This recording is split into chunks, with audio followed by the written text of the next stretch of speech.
And away we go. It is the Nightcap, brought to you by Galactic Fried Chicken, right here on BearcatJournal.com, www.galacticfriedchicken.com for everything Galactic. They will deliver right to your front door, pretty much anywhere inside the 275 loop, or head down to Dayton, Kentucky. Tell them to pump it up, and you will save yourself 15% off of your order. Open Wednesday through Sunday, lunch and dinner. Hi, Aaron. Yo. How you doing? Good. Got out and grilled up some, I guess threw some burgers on the Blackstone, made some smash burgers, and there you go. Beat the rain. So we rocked some steak tacos tonight after volleyball practice. Nice. That's you train. You've trained the kid right when you're like, "What do you want for dinner?" And she's like, "Steak tacos." Yes, I agree. Generally, she wants grilled chicken and mac and cheese like 4 nights a week, which not bad unless you have it 4 nights a week.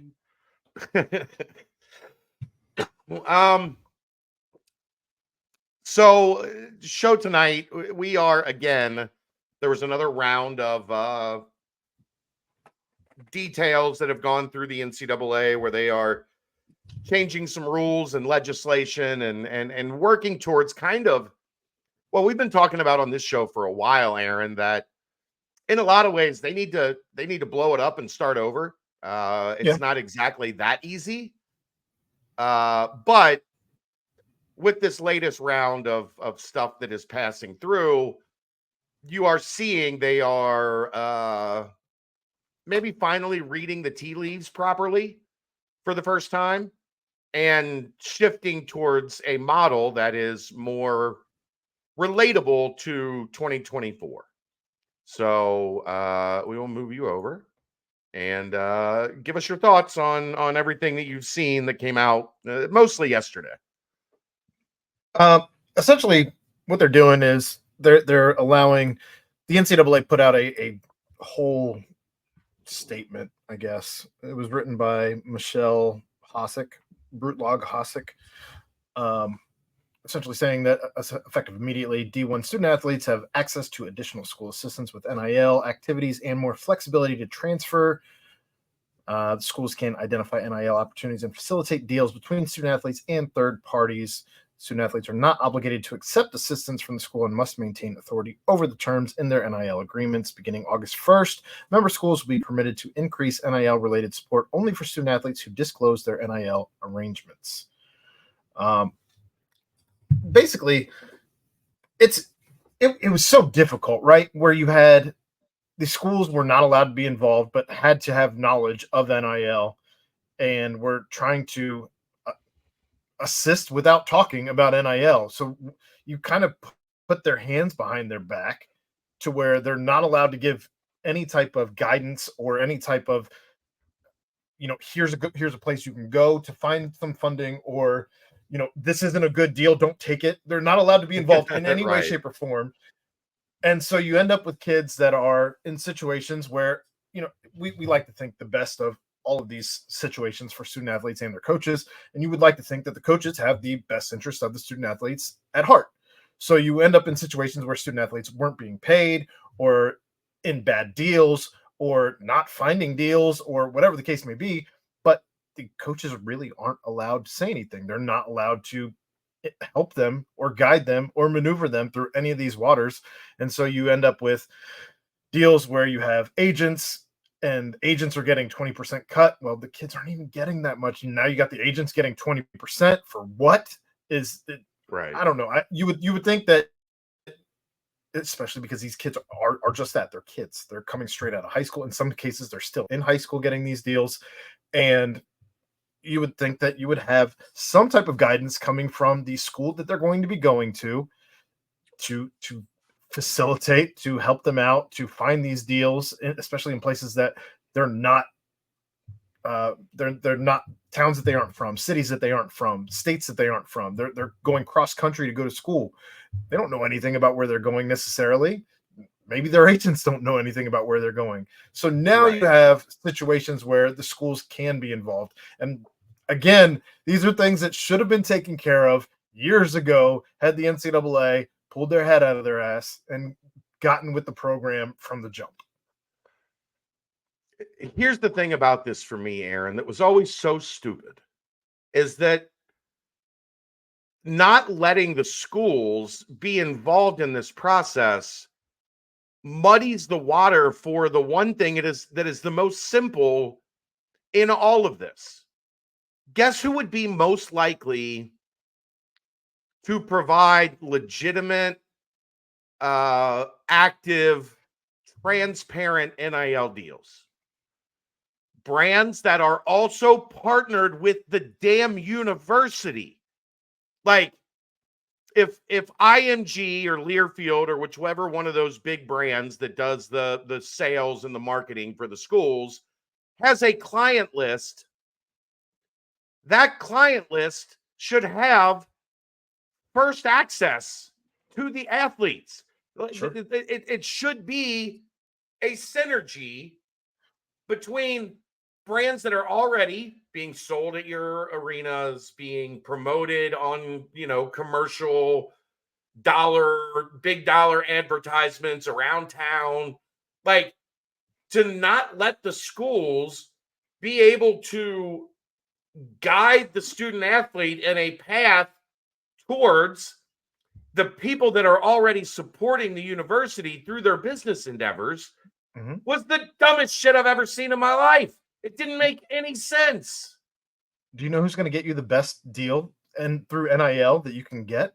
Probably the person who's actively recruiting you the entire time that you're at that university. Sure. But also the people inside those walls know who to talk to, right? How to set up a deal, right? How to do it under the proper legalities, how to do it so that the student athlete is actually going to get paid. Right. I mean, how many times have we heard throughout this process over the past 2 years, player XYZ didn't get anywhere near. He got 20% of what was promised him. He got 30% of what he didn't get anything of what was promised him. That doesn't happen if you're allowing and presenting situations where the athletes are already working with brands, with entities that are invested in the well-being and the health of your athletic department. Yeah. And to block that just never made any damn sense. To say, oh, well, yeah, look, Kroger wants to do a bunch of stuff with UC student athletes, but we can't help you. We're out. We have no hand in this. We have no say in this. We couldn't promote something that's beneficial for both, all three, the player, the university, and the brand. No, we have to cut out the entity that is kind of tied into the brand and also connected to the student athlete. They're not allowed to help. That was the dumbest shit ever. It just made no sense at all in any way, shape, or form. I would hope that it would also involve the type of learning conversations that you could have with these student athletes where you can tell them, set aside this type of money for tax purposes, and they're involved in helping them, be financially responsible for what's going on in there, because it's a lot of money being exchanged. I do think here's one thing. I think UC has been proactive in guiding athletes towards having like a CPA, having an entity that is there to work with them. And I don't think that is something that is normal. I don't know if they can specifically, like, this is our CPA or whatever the case is. You probably, that probably is the line, right? Like, we can say, here's the card of somebody who can help you, but we're not promoting you have to do this. Well, not even just one specific person, but more the knowledge of, guess what? April 15th is coming. You just got 150, 200, like at the top of the thing. Like, you got a shit ton of money and the government is going to be coming for it. And you need to be ready. All right. Because if you spend it all and you have $0 in the bank, They still want their money on April 15th. So I do think from what I've heard, UC has been, at least on the proactive side of the education part of, okay, now you have money. This is what you have to do to, ensure your security, that you don't get yourself thrown in prison because you had an NIL deal. I don't think anybody wants that. Nobody wants that. But if you do it wrong, that's where you're going to end up. Look, there is a time not far off from now, somebody is going to go to jail because they didn't pay taxes on their NIL. Sure. It's coming. Absolutely. It is absolutely coming. Especially now we're talking to basketball where I still think take whatever like the highest number you hear is and chop it by like 30, 40%. But we're talking about deals 1.5 million because schools have beefed up their NIL and gotten ready. They got more money to spend. There's no cap. There's no regulation.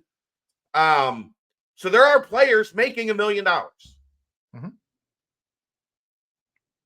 What would you have done with $1 million at 20 years old? You're not really getting $1 million though, right? Because that puts you in a whole different tax bracket. And so if you're not thinking that way, then you're spending $1 million because you've got $1 million.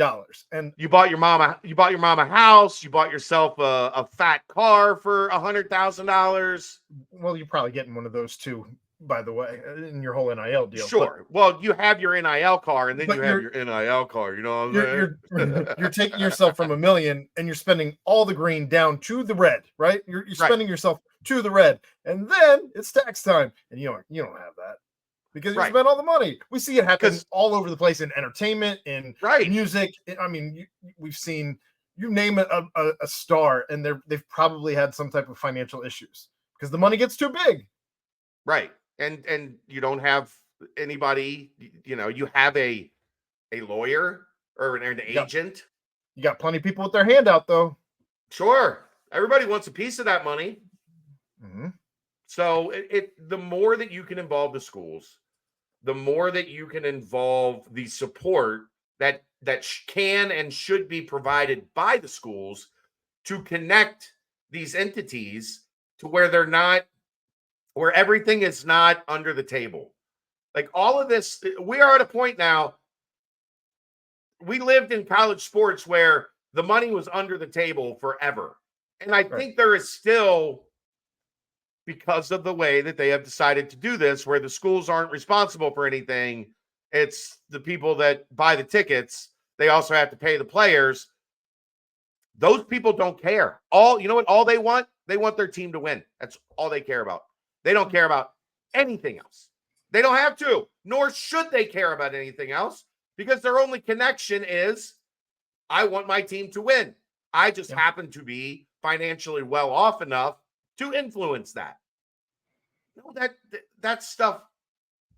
And look, more and more, Aaron, we're seeing it as all these new decisions come out, as all these new guidelines come out. They are scaling back to the players are going to be employees. They are going to be. That's unavoidable at this point. That they are going to be employees of the university at some point. Because the more they dot their I's and they cross their T's as they're going, they started way out in front of this, and they're now having to go back and check all of the balances to make sure everything's on the up and up and get things right. And it's all reactive instead of proactive, which is the NCAA's biggest issue. The NCAA hasn't won a court case since your daughter was like a speck that hadn't even been thought of yet. It might have even been before that. Well, no, that's what I'm saying. Before your daughter was born, NCAA hasn't won a court case. We might be talking like turn of the century. I don't know when the last time was they won a court case. You might not even have been divorced the last time the NCAA won a court case. Quite possible. Shit, I might not have been married. Might not even been married, right? You might not have been married the first time at that point. But I mean, they are seeing the inevitable coming down, the inevitable train coming down the tracks, that the way that they were doing things was completely unsustainable.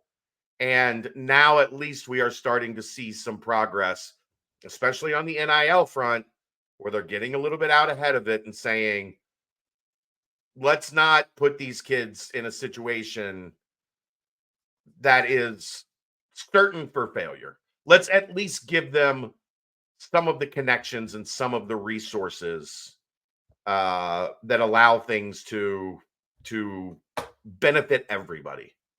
You can see where their mind was at when they had the rule in place where schools weren't able to facilitate, because you didn't want to end up in a situation where essentially the school was handling dirty money and being the ones paying the players and all of that. So it was with good intentions, I think, that they did this, but I think they realized that the good that the schools can do in this case for the student athlete far outweighs the bad that they could do. Yeah. So too little, too late, but we're here. We are. The other things that they're doing, though, they did in this same presser, they spoke about the 2-minute warning and the use of comms in the quarterback helmets for this upcoming season. The 2-minute warning it doesn't change anything for me. Just another commercial break. Right. It's a scheduled commercial break. I don't mind my commercial break scheduled. In 37 seconds, we got a commercial break coming. I like that. As opposed to there's a stoppage and play, and you just have to wonder, is that stupid guy in the red hat walking out onto the field with his clock? With the timer. Yep. Yep. The comms thing, I think it's good. Why wouldn't you have there's it? still I think, but there's still so much that you're still going to have to signal and relay, and the comms only goes to the quarterback. So the quarterback's still going to have to, make the call to everybody else. The guys on the outside, the coaches are still going to be signaling to move things faster. Well, as soon as you got rid of, I don't think there's any. What negative is there about having a comm in the guy's helmet? I don't think there is. I think this is actually a season too late, because as soon as you got rid of the stoppage, the clock stoppage on first downs, I think you needed to put comms in helmets if you're going to rush the kids on the field, you need to give them also an advantage to having the time be rushed. Right. So I think that's again, just a reactionary thing instead of a proactive thing, because the NCAA. Yeah. All right. The only other thing, John Rothstein tweeted out the Big East stuff is set. The Big East Big 12 Challenge. He reported that Cincinnati will take a trip to Philly to play Villanova. Here's my only concern: they might stink. I don't think Kyle Neptune is a good coach, and they have been hit hard by the portal in subtractions, and they have not had many additions. So they're going to have to close strong to have a really good team. But either way, as long as they're in the top 70, it's a quad 1 game. Right. And I mean, it's going to be a quad 1 or quad 2 road game in the non-conference. This will make people happy, Aaron. Last year, the Big East Big 12 Challenge came before the Crosstown Shootout. So that would mean Cincinnati would get, a quality game in before they play Xavier at home. Great. Next year. So I don't know. It's another opponent that West doesn't have to worry about scheduling. To chill everybody out on you need to schedule all the tough opponents. Yeah. All right, that's going to wrap it up. Dave and I will be back at it tomorrow with the BCJ pod. Aaron and I will be right back here. We will see you next time. That is the Nightcap, brought to you by Galactic Fried Chicken, right here on BearcatJournal.com. See ya.